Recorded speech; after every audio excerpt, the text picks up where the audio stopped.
Ooh.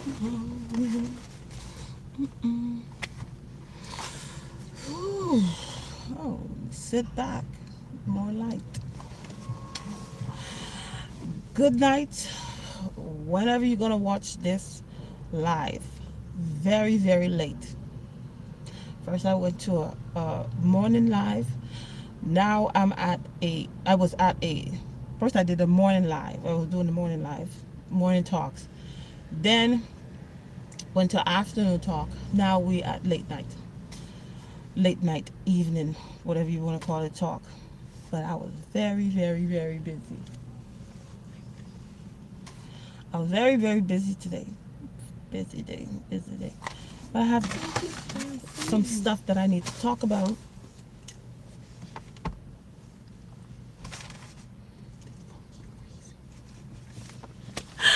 I had some stuff I need to talk about. Oh, thank goodness on a moonroof. All this light. Anyway, so as if you could see in the thumbnail, I'm going to talk about, the lives of all those young people. And we know, compared to how many actual young people we have lost, that is nothing. But how these young people are connected it's so weird. They connected. Their tragedies are what happened to them. Out of all those people, the only one that survived is the Ralph Yarl young man. He survived, even being hit in the head. He still survived. Thank God for that. But I'm like, they all deserve trending hashtags, because at the end of the day, they are young people that didn't even get to live their life, and they are no longer here. They didn't even get to experience a lot of things in life. They may have experienced some stuff, but they didn't get to experience a lot of things in life, and they are no longer here. So I think I should talk about the Douglasville Sweet 16. That's when Samuel Moon and Ajane Hill. Samuel Moon was 15 years old. Ajane Hill was 14 years old. They went to a Sweet 16. That's in Douglas County in Georgia. And the parents was having a Sweet 16 for their daughter, and they had shut the party down because there were some kids that were, smoking some weed. And while doing that, I think probably in the process of doing that or whatever, then allegedly Timothy Coleman. At first I thought it was just 3 people, but then it ended up being more people. It was like Timothy Coleman. Now Dee Dee is texting me. Been texting her. Now she texts me. Okay, Timothy Coleman, Takhel Smart, Kingston Cotman, Chance McDowell, and Chase McDowell. Those are the twins. So all these young people were allegedly responsible for the Sweet 16 shooting in Douglas County, and they took out Samuel Moon and Ajane Hill, and plus injured many other people. And I don't know if that's, I don't even know what's weird. I don't know what word to use. Then you have, I think this happened in March, if I'm not mistaken, March. And then fast forward to last Saturday night in Dadeville, Alabama, another Sweet 16 shooting, where you have 15 teens were hit with the stick, and 4 of these 4 young people lost their life. It was Corbin Holston, he was 23. Marciah Collins, he was 19. Phil Stavius Dowdell, if I bet it up, sorry, he was 18. And Shankivia Smith, she was 17 years old. So Phil, his nickname is Phil. He was a senior, so he was supposed to be graduating in a few months. Also, Shankivia, who goes by Kiki, she was a senior also. The other people had already graduated. I think one of them, Ada Corbin and Marshall, was supposed to go off to college, but he decided to take you know a year sabbatical to be with his family. I mean, it's like this thing happened within a months of each other, but just in a different state. Just in a different state. You have Alabama having a Sweet 16 party, and then you have young people losing their life. Douglas County, this where Samuel Moon Ajane Hill lost their life at a Sweet 16 party. And then, okay, fast forward to seems, I think this happened Saturday night also. Saturday night, you have a young lady named Kaylin Gillis. All those people are in my thumbnail. This is a young white girl. She was in a car with her boyfriend and two other friends. They pulled in the wrong driveway. They were looking for another friend. I guess they planned on going out. And they pulled into the wrong driveway, unfortunately. And the homeowner, what is his name? Kevin Mohanan, from the porch, fired two shots, hit the car. One of the shots hit Kaylin Gillis, hit her, and then she was taken out. And this happened in upstate New York. What else? Oh yeah, she was in the front. And then fast forward to on April 13th. Yes, April 13th. You have 16-year-old Ralph Yarl. 16-year-old Ralph Yarl. He went to go pick up his siblings. I believe he was supposed to either go to, the siblings was either on street, but he went to terrace, or they were on, okay, let's say example, he was supposed to go to, the street was 115 street or 115 terrace. His brothers was actually on 115 terrace, but he ended up going to 115 street. Or they were on 115 street and he ended up going to but he went to the wrong home. And then some people say he knocked, some people say he rang the doorbell. To me, I think he probably rang the doorbell and knocked. He probably rang the doorbell. The person who he thought he was at their house didn't answer yet, and he probably started, knocking the door, because this was like around 9:52 at night. It was around 9:52. It was late, and even the neighbor was like, when they saw, they was like so shocked what's the name of this guy? Andrew Lester. Why Andrew Lester had a visitor at that time. And it says, Lester said he shot twice without saying a word. He said he was scared to death because of age and size of Yarl. So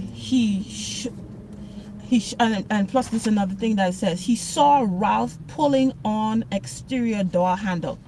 So most likely he went to go pick up his siblings. It was late, so he probably needed to go home. He probably wanted to hurry pick up his siblings so he'd go home. He had homework to do. He had friends to talk to.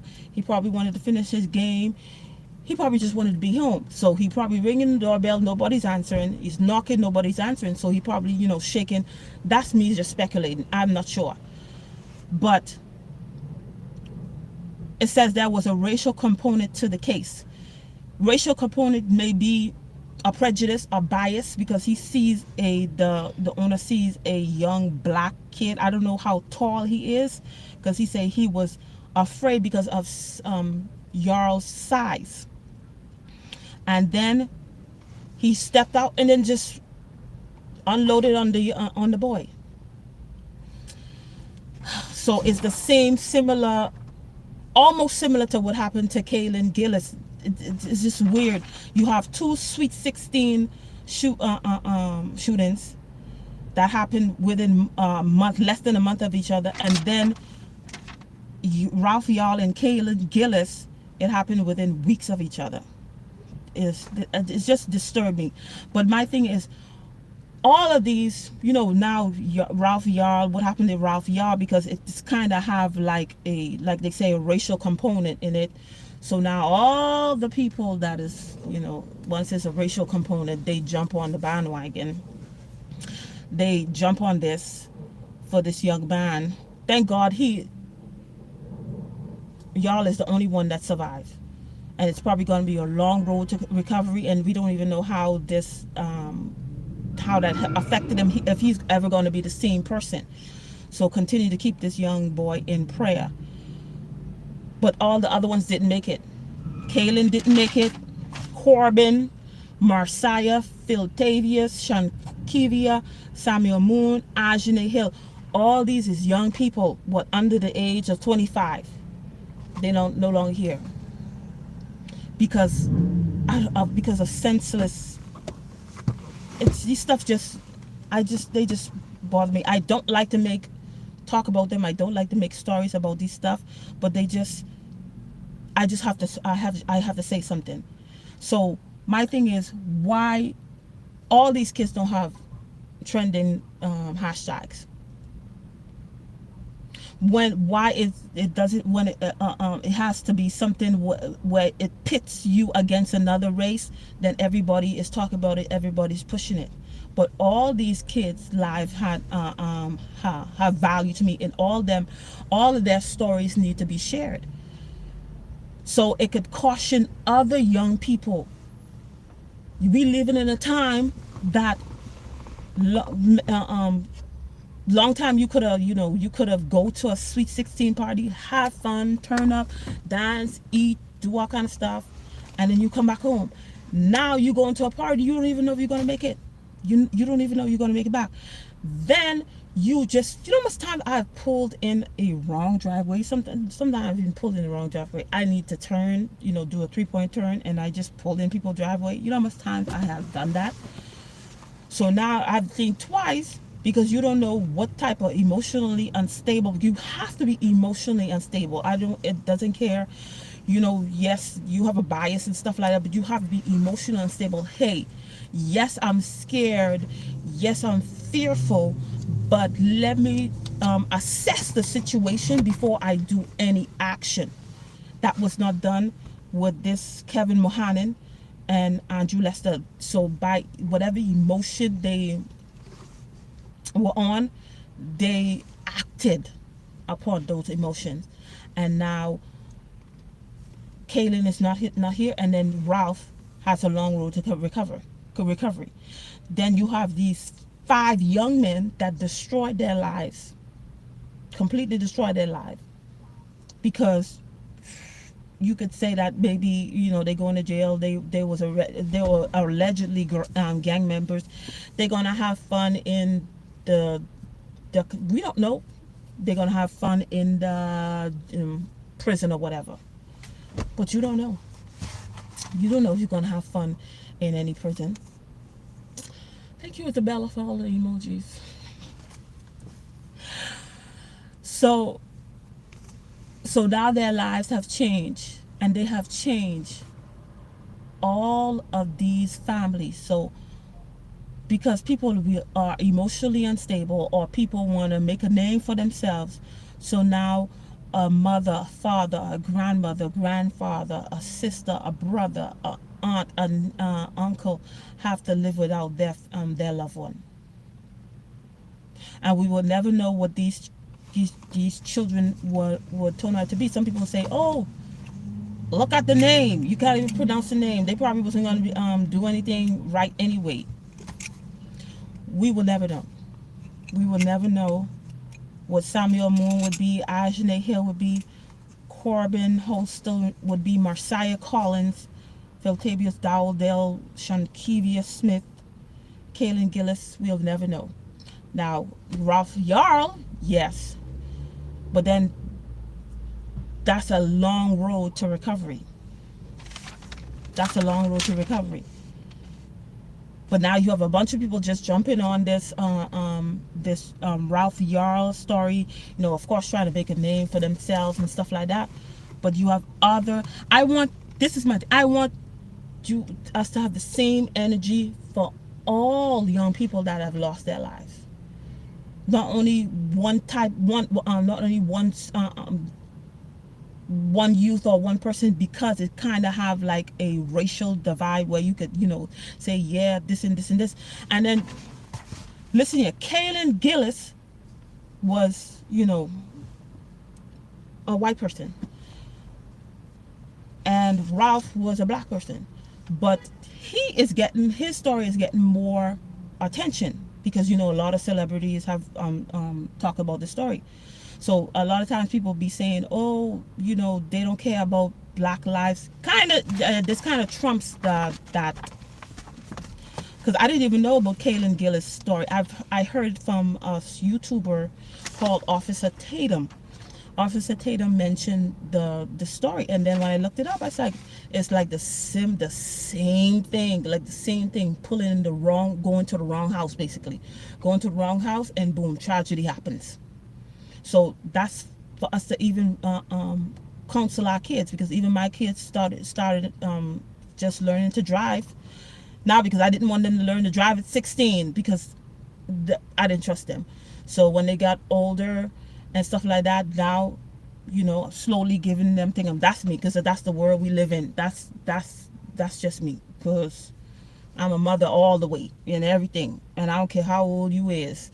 I'm still your mother. I'm still gonna treat you like you my child. Like some people I've noticed, as soon as a child get 18, whatever, not I'm mother forever. That's what I am. So it's just sad that now these families have been turned upside down because of emotionally unstable people. So when I started doing research, and I say, wow, these stuff have very similar things that happened to it, and only one person survived, which is Ralph Yarl. But then, yes, I'm sorry for what Ralph Yarl what happened to him, but I want all these young people to get that attention. All those young people to get their story out there, so it can warn other young people the dangers that you have out there. There's dangers out there. You can't even go to a party. And then, dang, I forget. That's one thing. I'm probably gonna talk about that tomorrow. And then this is another thing. Now, long time for people who would experiment. Many people would experiment. You smoking reefer or whatever, doing other stuff. You can't even do that no more, because now we have another thing taking young people out, and that is called fentanyl. Because now they putting fentanyl in everything, even fentanyl in reefer. So that's another thing that's taking out people. And there's a YouTube channel by the name of Texas Picture Documentaries. Go watch that. You subscribe to that channel to see these parents now. And a lot of them, they didn't even know about the fentanyl until they lost their child. But for you to watch these stories, and how not all these kids were drug addicts. Some of them were not drug addicts. Some of them they wanted something to sleep. They wanted something to keep them focused. They wanted to be with the crowd, and they unfortunately took a pill, and then that pill had fentanyl, and they not here anymore. And you could hear the pain in their voice. And there was so much stories. I didn't want to too much go over stories, because I have to do another live about that. So I've got to put that in the thumbnail. But man, we're just losing our young people at a high rate. It's very, very disturbing. I don't know if everybody see that. I don't. even if I didn't have kids, I just have a heart for the youth. It's just weird to me. It's weird. It's disturbing. It's not good.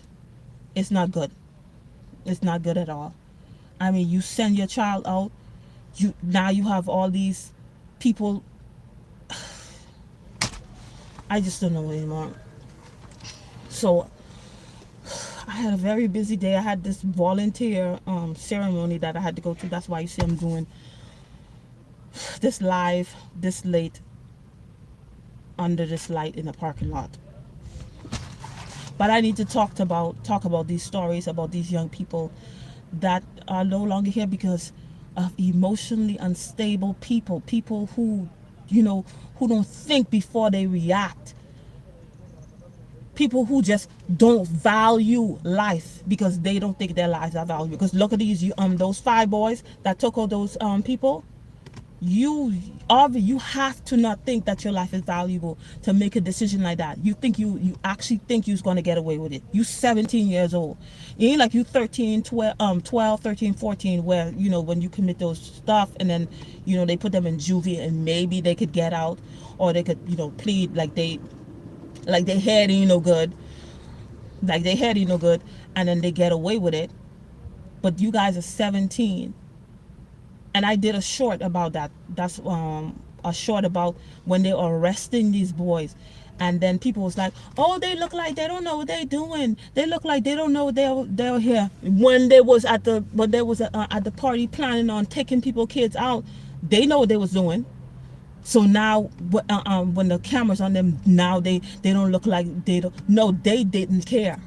They didn't care because they probably think they're gonna get away with it because at the age that they are. So it's not like they did not know what they were doing, or they don't know why they were here. I'm sure they told them why they were arresting them. So a lot of people was leaving comments like that. Oh, they look confused. They look like they don't know why they being arrested. They know exactly why they were being arrested because they know exactly what they did. They know exactly what they planned. They didn't just go to the party and just did. Even if they just go to the party, they wasn't on doing anything, but something may have happened and they went into the car to go get what they have, and they say, you know what, this is what we're going to do.